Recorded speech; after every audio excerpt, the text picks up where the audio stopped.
Sejarah itu kita tempuh karena kita punya pengalaman dengan permainan opini internasional yang menghasilkan jebakan-jebakan kolonialisme, imperialisme, postkolonialisme dan seterusnya.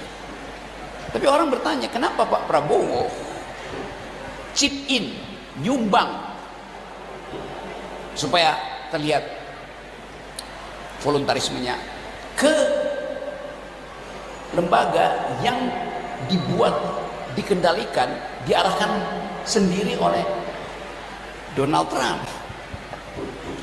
Kan itu pertanyaannya, alasannya apa?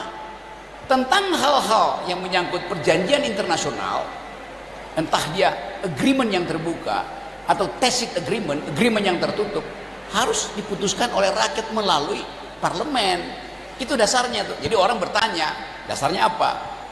Nah, kalau mau lebih tajam, ya DPR bikin pansus dong, atau hidupkan hak angket untuk bertanya, arahnya apa tuh?